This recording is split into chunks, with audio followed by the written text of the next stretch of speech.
I'm M.L. Thach.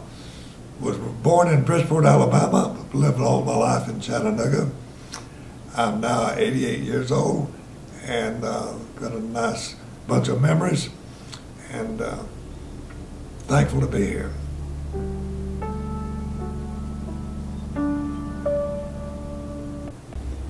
We had music around our house. I was a baby brother, and all the older brothers would sing, and my sister played piano. And so it was in the early 30s and late 1920s. I remember one of my older brothers had a crystal radio set, and he stayed up real late at night to hear Bing Crosby's broadcast from California. And so I loved music and heard music all the time, but mostly it was standard pop music. For some reason, we didn't listen to country music and listened to standard pop music. And on the radio, in the early 30s, they had a program called the Camel Caravan, and the Benny Goodman Band played on this program. And later I heard the Benny Goodman Quartet. And the first thing that turned me on to jazz, I wasn't aware of it because jazz is primarily improvisation, was a Benny Goodman Quartet played a beautiful rendition of George Gershwin's tune, The Man I Love. And to start off, it's a 32-bar song. To start off, and Goodman played the first 8 bars, nice and straight, beautiful. And then he played the second bars the same way. Well, the third bars, which is kind of a bridge, Tito Wilson comes in and he changes it a little bit. And I said, wait a minute, where's he going? Well, they finish up, and then Lionel Hampton, who is the vibraphonist, comes in and takes a whole 32-bar chorus, and he changes the whole thing. I'm saying, wait a minute, where's the melody? What happened to the melody? And what he's doing, he's creating a new melody using the basic chords, and he's creating a new melody. Well, I later learned technically what he's doing. He's improvising. Now, it's not new. Bach improvised, but jazz stressed improvisation. And sometime later, I was asked to do a sort of a teaching gig up at the UTC for elementary school teachers. They were going to teach their students how to appreciate art, painting, literature, and what have you. And it so happened that jazz is considered an art form.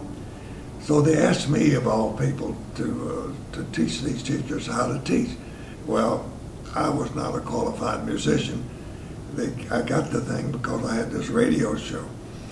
And so I decided that what I would better do is tell them how I learned to listen. So I played this original record, this 1935 record, for them, and said, now play like you're me, as a 12-year-old boy listening to this record. And you get used to the melody and then be shocked, almost, and surprised and shocked by this change. And then, so that's where I got into jazz. I had a side benefit which was really wonderful.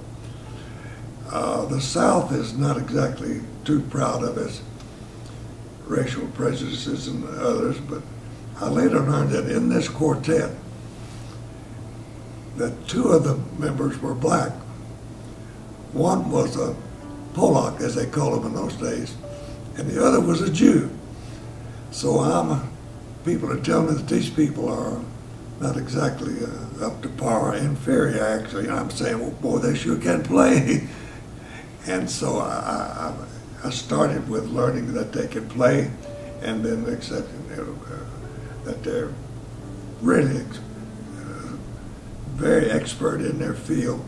And so first thing you know, I got a bonus out of starting with jazz. Along those lines, to show you how the benefits began to pay off, When I was 19, I went into the Navy and in San Diego, and was assigned to a ship in San Pedro, California. And when I went on Liberty, I would go to Los Angeles and I would look around for some jazz clubs. And I was looking for a group called Red Allen and J.C. Higginbotham. I couldn't find them. And I finally found that they were going to be at a place called the 331 Club, which was just off of Whistle Boulevard, just behind the old Ambassador Hotel in the Coconut Grove, which is, by the way, that's where Bobby Kennedy was assassinated.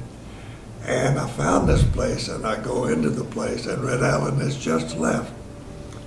And they got a thing called the King Cole Trio. I look on the bandstand, there's no trumpets, there's no horns, no saxophone. It's just a piano and a bass and guitar. And I turned to leave, and the owner says, well, you know, stick around, I think you might like them. So I stuck around, and I liked them a lot, and so I would go there on every Liberty. But I didn't drink, and I would buy a beer, and I'd sit at the bar, and I'd nurse this beer for about 3 or 4 hours. And the management was not getting much money out of me. And one night, I'm sitting at the bar, and I have to go to the restroom. And I go, and when I come back, I notice that there's a big shot officer, commander in the Navy, standing there, and his date was sitting in my bar stool. Well, all that's to lead up to this. And about that time, the trio came off the stand for a break. And Nat Cole, who later became famous as Nat King Cole, the singer,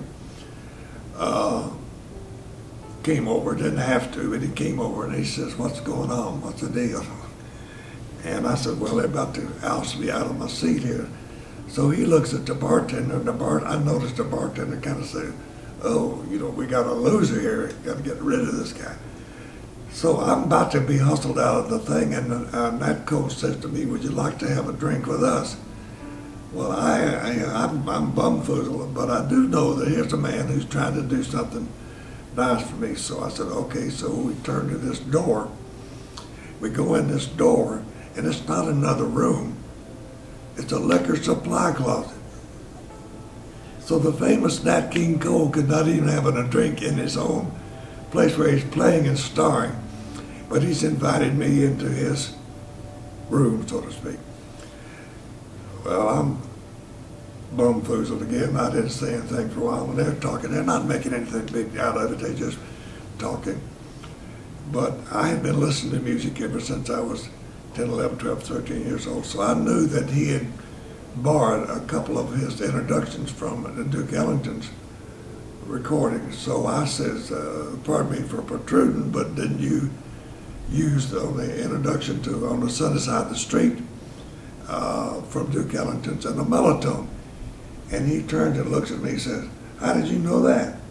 I said, well, I've been listening to it, you know, all my life.